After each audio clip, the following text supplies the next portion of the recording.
We are graced with some of the most beautiful pieces of rolling and flying arts, yet everybody is more interested about something that still has the best used or new car smell that you could ever possibly imagine.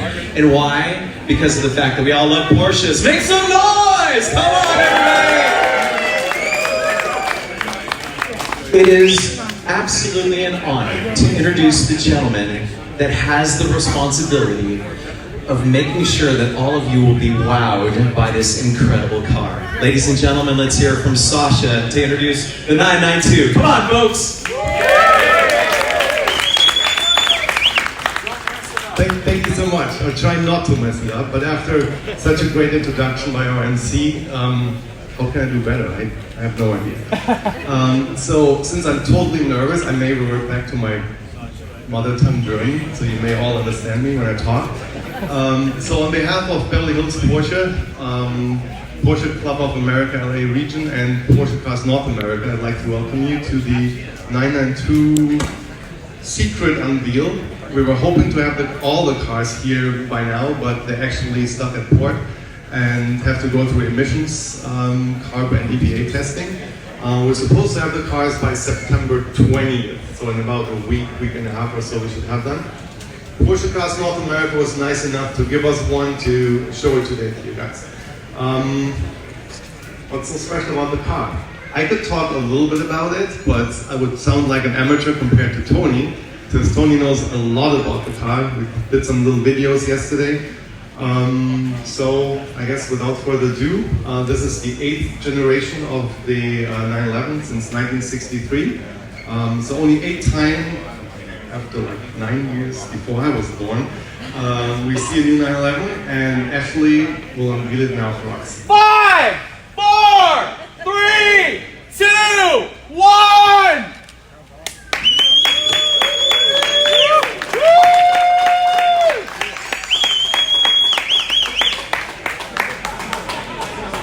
Any thoughts? You like it? Good. I want to drive it! You want to drive it? Well, they'll be at the Porsche Experience Center, so you're more than welcome to come down to that great facility, drive the cars there, come to us, order them. The first batches are already sold out, so we have lots of cars coming in and new owners waiting for the cars, but there are some spots left, and there'll be more, obviously. So the first ones that come in are the S's and 4S's, as coupes and cabriolets with 443 horsepower. And then just before Christmas, we're going to have the regular Carrera and Carrera Cabriolet as 2- and 4-wheel drives. Those have 379 horsepower. So all of them more horsepower than before, all the white body now. But before I say more, just hand over to Tony. Tony Callis! Hi, Tony Callis. I am the technical director for PCALA. I was the tech director back in the 80s and got away for a while, went factory racing and ran this as a crew chief, ran Europe, ran US, and a bunch of race cars. So I'm just a mechanic, and I'll cover what I can on this shot. Scott first asked me to talk about it before it was unveiled. I'm like, I don't think I can do that. I'm a pretty visual, it's a guy thing, right? I'm visual, and I can talk about it once I look at it. But I'm the only independent instructor in Canada and USA on the mechanical things. We don't have these yet as pattern failures. We don't know anything about them other than there's a guy in Germany that did 200 miles an hour in the Autobahn with a stock car and with his basically fingertips on the steering wheel. Very impressive, as fast as the GT1. Okay, so I'm going to start off by saying that, again, this is the 8th generation, you've said that, of the 911. Still the basic profile, everything is the same. The first time I saw this car was back in at Porsche PCA Tech Tactics in Pennsylvania, and that's when we were learning about it. What they did was they had the lights stand up more to mimic the early car. So the lights actually mimic the early 911s, along with the squared-off hood, if you didn't notice that, from 1974. Does the mic sound okay? Yes. Okay, so the squared-off hood, the fender lines, and the headlights all mimic the early 911, as so does the dashboard, which is flatter and more so mimic the early 911 again. Can you tell the direction we're going? We're trying to go back to our roots, right? And that's what we all love. We have aerodynamic louvers with multiple positions, so they change depending on the speed and what the car says is going on.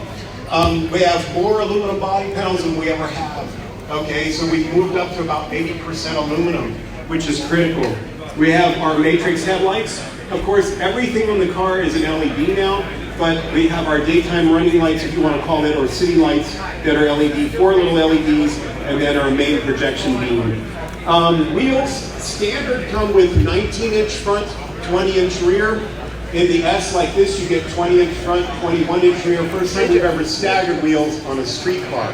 I won't talk about that and how we won many races where the rule book said not to do whatever it said to do. This car is based on very similar a platform to the 9912, which came out in roughly 16. But I have to tell you something different. This car is actually set up for electrification. And that means that it's going to turn into a hybrid series. The hybrid is coming. Porsche's already planned that. So electrification is set up already, and they're planning that out because all of you know by 2030 that the European Union has said that gasoline or internal combustion engines are no longer going to be allowed. Manufacturing, that is, they'll be there. This chrome trim, which is actually aluminum anodized, is a special option you can get with the car. If you notice, that's also mimicking the early cars. Brakes are very similar. The mirrors have been redesigned, and there's actually cameras in the mirrors if you take a look. The door handles pop out. They're aerodynamic in the door, but they pop out, as you see, when you unlock the car, so you can easily grab it. The dashboard has 2 7-inch displays on each side of the tach. The tachometer is a real tachometer. It's an analog tach, just like back in the early days, so it has a needle. But the 2 7-inch displays are virtual gauges of our early combi gauges, KOMBI. We do also have a 10.9, or if you want to call it 11-inch display over in the middle.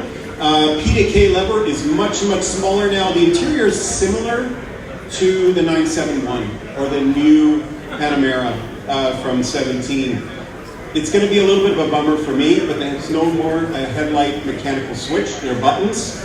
And the ignition switch is still on the left side, even though the wiring is more money, right? Isn't that what we learned recently? I didn't even know that. The reason why the ignition switch is on the left side isn't because of Le Mans Start, it's because the additional wiring would have cost more money. The vents, thank God, are not the same as in the new Panamera, which are all electronic. These are still mechanical.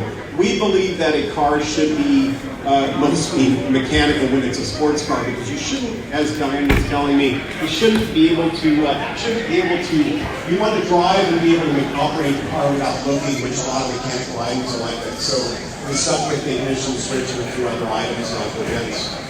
Not much to see. They're actually taking a little bit more away from you on the 2 or 3 liter basis. This grille, which came out with the 9912, is to me mimicking the 904, the early race cars or street cars. This grille is actually 9 and then 2 in the middle, so 911 is what this kind of represents. 9 on each side and 11, and this already has gotten, the third brake light has gotten the name of bacon strips. Not saying I want that to continue, just telling you what they're seeing. I think Sasha and I both agree the rear wiper kind of takes a little bit away from the lines, but that's okay. As you see in the front and rear bumpers, they have this lower block section now, and I think Sasha, you were talking about the exhaust. Would you mind talking about the exhaust in the bumper?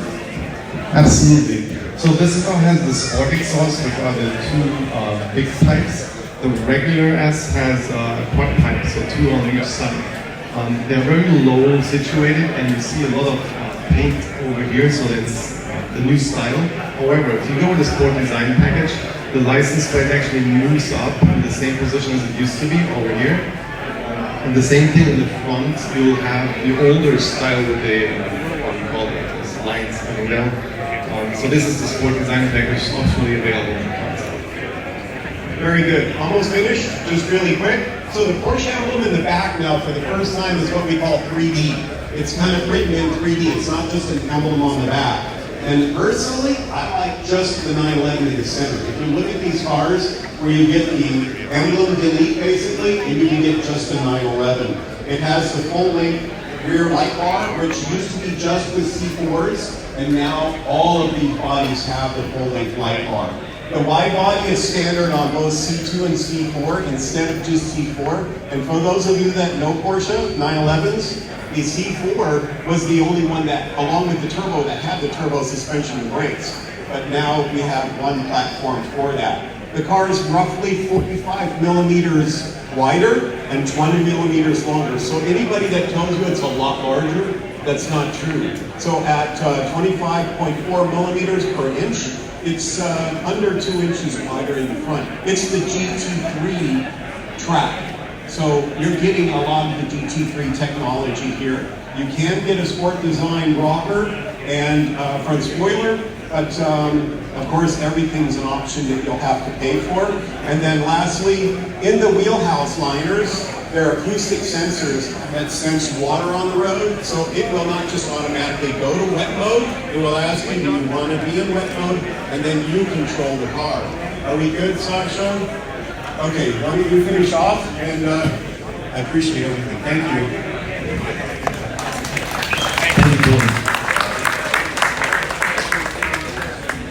I don't really know what else to say because he did a great presentation on the technical side. Feel free to come by. We can't unlock the car, unfortunately, but just feel free to have a break. How am I going to drive it? You can't unlock it. Oh, well, you have to have a little patience. And by the way, I already drove the car on the racetrack, and it's fantastic. It's such a great car. And acceleration-wise, handling-wise, with the wider track on the front, it feels like a Thank you.